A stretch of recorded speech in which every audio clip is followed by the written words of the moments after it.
Assalamualaikum warahmatullahi wabarakatuh. Keep your variety and being smart. Selamat sore sahabat inspiratif semuanya. Di kesempatan sore hari ini saya Faiz Firdaus hadir menemani sobat inspiratif semuanya dalam acara Ngopi Ngobrol Penuh Inspirasi. Sore hari ini kita sudah kedatangan pembicara. Sahabat-sahabat semuanya nanti bisa bergabung bersama kita di podcast Rumah Inspiratif. Nah, sore hari ini kita akan berbicara mengenai membangun usaha di era dan pasca COVID-19. Dan sore hari ini kita sudah kedatangan Bapak Haji Isbandi SOS MSI. Beliau adalah salah satu ketua DPC HIPI Kota Serang. Kita sapa terlebih dahulu pembicara kita. Assalamualaikum warahmatullahi wabarakatuh, Pak. Waalaikumsalam warahmatullahi wabarakatuh. Alhamdulillah. Ini sahabat inspiratif yang ada di rumah belum sempat kenalan nih Pak ya. Jadi lebih enak mungkin Bapak bisa berkenalan terlebih dahulu nih supaya sahabat inspiratif yang sore hari ini sedang stay tune bisa langsung ikutan bergabung nih. Silahkan Pak, kenalan terlebih dahulu Pak. Ya baik, sahabat apa namanya? Inspiratif Faris ya.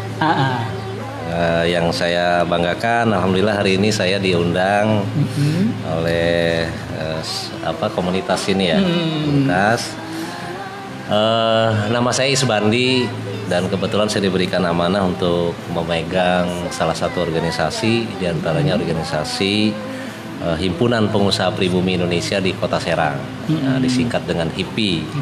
Nah, insya Allah organisasi ini menjadi sebuah wadah inspirasi terhadap pengembangan usaha yang bisa dilakukan di Kota Serang. Oke, luar biasa nih. Alhamdulillah ternyata nih sosok ketua HIPI Kota Serang sekarang lebih nyentrik dan lebih kalem nih. Luar biasa ya. Oke teman-teman, nanti bisa ikutan bergabung di kolom komentar ya kalau sudah nanti Pak Isbandi memberikan penjelasan di kesempatan sore hari ini. Tapi ini sudah ada komentar terlebih dahulu, ini luar biasa nih katanya. Baru belum materi sudah ada komentar terlebih dahulu. Oke deh, dimulai ya pembahasan kita sore hari ini Pak. Tentunya usaha hari ini dikatakan sebagai usaha yang sangat mematikan bagi kalangan pengusaha dan morat-marit ini Pak ya. Iya. Harus merestart ulang. Bapak ini melihat seperti apa hal ini nih Pak? Ya, memang kondisi COVID ini luar biasa efeknya, terutama bagi dunia usaha ya, yang ada tidak hanya di Serang sebetulnya, hampir seluruh dunia. Ada beberapa jenis usaha yang memang menurut kacamata World Bank itu memang ya banyak yang terdampak. Di antaranya ya sektor perumahan, industri, termasuk juga perparkiran dan lain-lain. Dan yang paling jelas-jelas terkena dampaknya adalah sektor usaha kecil dan menengah, UMKM. Nah ini menjadi sebuah kondisi yang memang tidak bisa dipungkiri bahwa COVID ini dengan pemberlakuan PSBB dan sebagainya ya sangat berdampak besar terhadap tumbuh kembangnya usaha. Nah oleh karenanya ada beberapa hal yang sebetulnya bisa kita kita jadikan rujukan ketika menemukan kondisi begini. Sebetulnya kita nggak usah panik ya, nggak usah menjadikan seolah-olah usaha kita ini waduh gimana nasibnya. Nah tinggal tergantung inovasi kita. Nah ada hal-hal yang sebetulnya bisa kita awali untuk membangun usaha di era COVID dan juga pasca COVID. Yang pertama itu kita coba bangun usaha itu dengan beradaptasi pada kebutuhan era COVID saat ini. Misalnya ada pengusaha jamu ingin berkembang, coba dimunculkan inovasi bagaimana jamu itu betul-betul bisa membantu menyembuhkan COVID. Nah, secara otomatis itu kan menjadi satu pilihan bagi masyarakat. Nah, belum lagi hal-hal lain, misalnya membangun branding ya bagi sektor usaha kita. Ya, seperti halnya sektor perumahan yang sekarang mungkin banyak terpengaruh terhadap COVID. Nah, coba kita bangun perumahan itu yang memang bisa menyesuaikan dengan kebutuhan COVID. Nah, seperti penyediaan sarana yang steril, menyiapkan hand sanitizer setiap rumah, termasuk ada proses kinerja yang bisa dilakukan dengan mekanisme work of home ya, itu WFH. Nah, dengan penyediaan fasilitas internet gratis, free ya pada setiap rumah yang bisa dimanfaatkan sebagai tempat untuk bekerja. Nah, hal-hal itulah yang harus kita bangun. Belum lagi sektor pemasaran yang sekarang mungkin bisa saja kita bangun dengan aspek mekanisme pemasaran online, kemudian juga membangun jejaring yang luas. Melalui HIPI misalnya bisa kita bangun, karena HIPI kan tidak hanya sebatas lingkup kota saja, tapi se-Indonesia kita sudah terbangun. Nah, komunikasi itu bisa kita jadikan sebagai sarana untuk memasarkan produk. Itu yang harus kita lakukan. Jadi, insya Allah COVID apapun ya, yang terjadi menjadi sebuah musibah atau wabah yang ada di kita, kalau kita pantang menyerah, tetap penuh inspiratif seperti radio ini kan, penuh inspiratif, insya Allah akan bisa bertahan. Amin. Gitu kira-kira. Nah, Pak, setiap usaha ini kan artinya memang merestart ulang ya, sakitnya tuh di sini nih. Iya. Mengkal gitu ya. Daya jual juga menurun gitu kan. Terus juga tingkat kejahatan meningkat gitu ya. Gitu. Ini HIPI di sini mengambil peran dalam hal ini harus bergerak seperti apa ini, Pak? Ya, sejauh ini HIPI sudah melakukan sebuah proses pembinaan kepada beberapa anggota. Di antaranya kita sedang membangun mekanisme pelatihan kepada para pelaku usaha.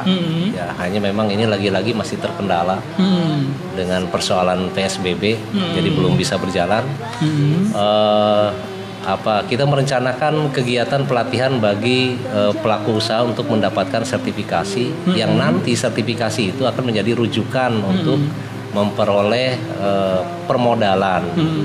Nah, mudah-mudahan sertifikasi ini bisa dikeluarkan setelah lolos uji kompetensi dari BNSP, akan menjadi rujukan bagi dunia lembaga keuangan untuk menjadi standar agunan lah, ya, agunan yang bisa dijadikan pedoman untuk memberikan permodalan, tambahan permodalan. Nah, di sisi lain mereka tentunya akan semakin kuat di dalam melakukan manajemen usahanya, baik administrasi keuangan atau mungkin pemasaran dan beberapa inovasi untuk mengembangkan produknya. Nah, nanti lewat pelatihan itu, insya Allah HIPI mudah-mudahan bisa mendorong usaha itu tetap bisa eksis walaupun di situasi wabah seperti ini gitu. Itu salah satunya. Oke, Pak, sebelum kita lanjut kita sapa terlebih dahulu penonton ini, Pak, karena sudah banyak nih. Karena sudah banyak komentar juga. Kita sapa terlebih dahulu untuk yang sudah bergabung di sore hari ini. Semoga makin standby terus ya. Ada Ade Jahran, kemudian juga ada Eis Roy Satul Huria, ini salah satu ketua Sri Kandigan. Kemudian juga ada Usep Saiful Mukti, kemudian juga ada HIPI Banten. Alhamdulillah sudah menonton, dan ini ketua Karang Taruna nih. Sempat komentar juga nih Karang Taruna. Itu. Iya. Makanya nih dia komentar, sukses buat HIPI Kota Serang dan Rumah Inspiratif. Mohon maaf belum bisa merapat Pak Ketua dan Kang Amai. Oke, ada lagi juga dari HIPI Banten komentarnya, lanjutkan Pak Ketua katanya. Ada Bu Eis juga sempat komentar, sukses juga buat HIPI Kota Serang dan sukses juga buat Rumah Inspiratif. Oke, terima kasih untuk teman-teman yang sudah komentar nih, biar makin semangat dan makin strong nih diskusi sore hari ini. Oke, lanjut ini Pak ya. Kita masih mengenai tentang sektor usaha terdampak negatif COVID nih. Tentunya ini menjadi salah satu juga hal yang perlu benar-benar diperhatikan ini Pak. Artinya memang di Kota Serang juga ini banyak nih, apalagi juga masyarakat kalangan kita berharap sekali terhadap adanya BLT ini. Yang paling utama biasanya harapan masyarakat pelaku usaha itu situasi saat ini memang kebutuhan modal. Ini yang paling utama. Nah, hanya memang sebetulnya ada beberapa program HIPI alhamdulillah sebetulnya sudah kerjasama dengan beberapa bank. Di antaranya dalam hal mendorong untuk mendapatkan bantuan permodalan dengan mekanisme kredit lunak tanpa agunan. Itu di kisaran 5 sampai 50 juta. Nah, itu bisa dilakukan sebetulnya. Nah, hanya yang jadi persoalan ketika kami buka itu nampaknya kesiapan dari pelaku usaha sendiri juga secara administratif itu juga belum mumpuni ya. Termasuk bagaimana caranya agar ada disiplin dalam penggunaan anggaran.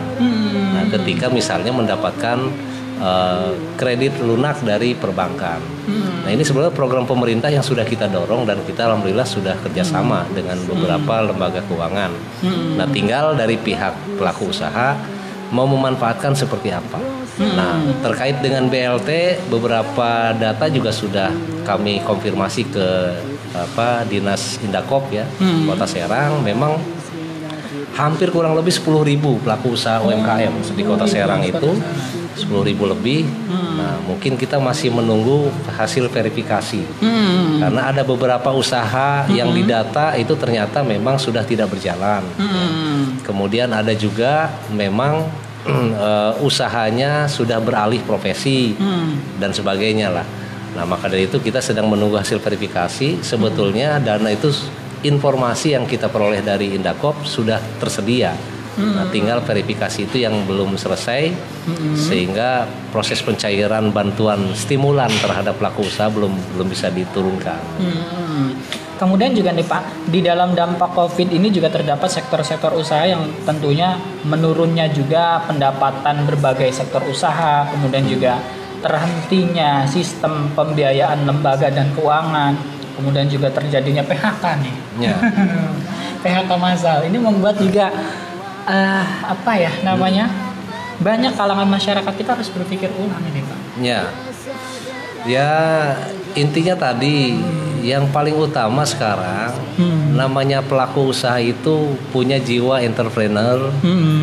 Artinya kita itu harus kuat dengan segala kondisi. Nah, tinggal persoalannya mau nggak kita melakukan inovasi, membangun sebuah inspirasi terhadap pengembangan usaha kita. Nah, kalau memang mengalami kondisi sekarang perbankan sulit mengeluarkan pembiayaan, kemudian juga aspek pemasaran juga terkendala dengan ya persoalan PSBB misalnya kan. Nah, kita bangun sebuah inovasi bagaimana cara membangun permodalan antar kita. Misalnya di antara pelaku usaha ada yang memiliki jenis usaha yang sama. Kenapa tidak kita bergabung menjadi sebuah kekuatan ya, membangun permodalan bersama. Nah, semakin banyak orang yang bergabung dalam permodalan itu, maka makin kuat permodalan kita. Ambil contoh misalnya, kami dulu HIPI pernah menawarkan program permodalan bersama, diberi nama funding boarding, saya lupa, equity funding boarding ya. Nah, itu kita coba kembangkan untuk menggali beberapa orang yang memang memiliki modal untuk bergabung menjadi sebuah kekuatan permodalan yang nanti akan disalurkan pada usaha yang potensial. Nah, misalnya ada UMKM yang ternyata memiliki usaha yang masih sama dengan kebutuhan saat ini. Ambil contoh misalnya para penjahit ya, yang membuat produk masker dan sebagainya. Nah, kita bisa saja dorong untuk memberikan permodalan kepada mereka dengan sistem bagi hasil. Nah, itu juga bisa kita dorong. Nah, di sisi lain memang kebanyakan di kita pelaku usaha itu ketika mendapatkan kondisi seperti ini merasa seolah-olah ini sudah kiamat gitu. Sudah kiamat. Tidak ada peluang lagi, padahal masih banyak peluang. Justru dengan adanya PSBB ataupun dengan istilah misalnya lockdown dan sebagainya, ini menjadi kesempatan bagi kita. saatnya kita penuhi kebutuhan masyarakat di lingkungan kita. Misalnya kebutuhan masker, nah kita penuhi. Oleh kita dibuatlah dengan standar SNI misalnya maskernya. Kebutuhan untuk membuat hand sanitizer, kenapa tidak kita produksi sendiri? Nah, untuk kemudian kita distribusikan pada masyarakat sekitar kita misalnya. Dan kebutuhan-kebutuhan lain. Nah makanya dia